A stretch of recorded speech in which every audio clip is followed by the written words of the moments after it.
let's take a deep dive into what we have learned about Trump's agenda as he has taken office. Joining us, Joseph Williams, a former senior editor at U.S. News and World Report, current journalist as well. Joseph, good to see you again. What a day. Reactions to the day's events. So let's get it from you. Obviously, security here in D.C. at its highest level. And I walked into work today, and I passed a ton of Trump supporters celebrating the street. One had a shirt on that really jumped out at me. It said, New World Order. And Trump really seems to be emboldened by his supporters and his strong victory in November. Well, yeah, that's right, John. I mean, it's been a crazy day in D.C. It's been a long day in D.C. Navigating around all the cordons off of the streets. Trump supporters are very enthusiastic everywhere. They're partying like like 1999, if you will. But it's going to be a long haul, I think. Now the hard work kind of starts for Donald Trump. He made a lot of promises during the campaign. He made a lot of promises today. Some of them may be easier to keep than others. Some of them will probably be impossible to keep, and only time will tell which ones are which. Yeah. Joe, let's get your key takeaways from Trump's inaugural address today. Different in some ways from 2017, but very similar from others from his American Carnage speech back 8 years ago. Well, yes. I mean, certainly it was a friendly crowd, and in front of friendly crowds, Trump tends to play the hits. And the hits are about how America is in decline, about how the last 4 years were just complete chaos and criminals roaming the streets, immigrants flooding over the border. It's kind of a setup to his program going forward. But I think some of the things that he talked about just are demonstrably false. I mean, he did not win a stunning electoral victory. America is not a wasteland. 38,000 workers did not die in the Panama Canal, the construction of the Panama Canal.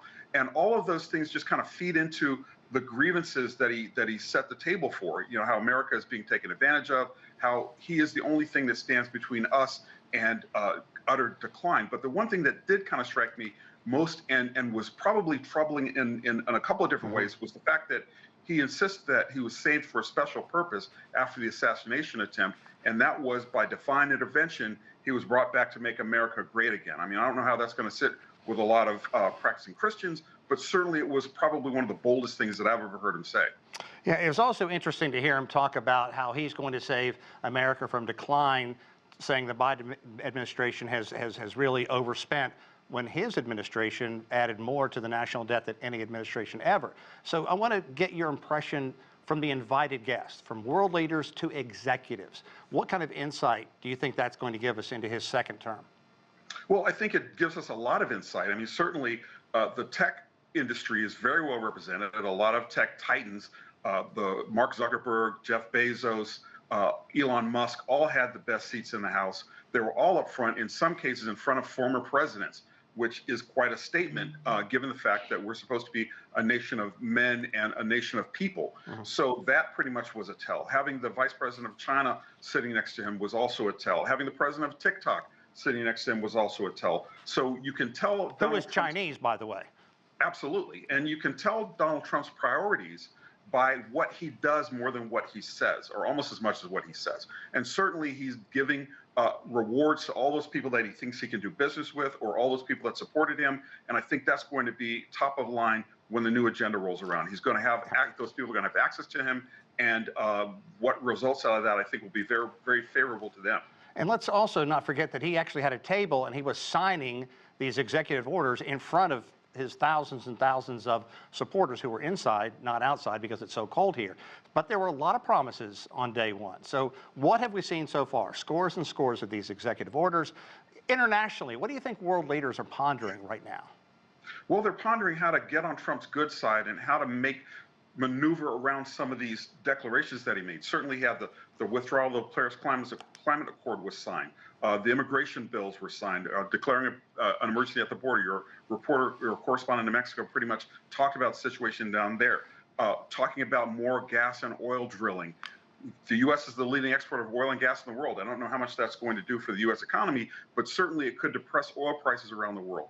People are really anxious and nervous to see what he'll do regarding the war in Ukraine. He's not really tipped his hand on that one yet, but that one is coming. Talking about the tech industry and declaring that electric cars are no longer the mandate of the land. That's got a lot of people nervous about what is going to happen regarding climate change. We have the worst heated year in the world, the record temperature of all humanity. We've had the hottest year in consecutive years, and this is not going to help that situation very much at all. Okay, Joe, I'm going to give you 30 seconds. Tell me what you think we're going to see in the first 100 days. First 100 days, they're going to try a lot of stuff. We're going to see a lot of lawsuits. We've already seen a couple of them today. He's going to keep pushing. The institutions are going to push back. He will try whatever he can because this is his one shot to get it right. This is all the political capital on the line. He's underwater in approval ratings as we speak, so he's got to get it all out.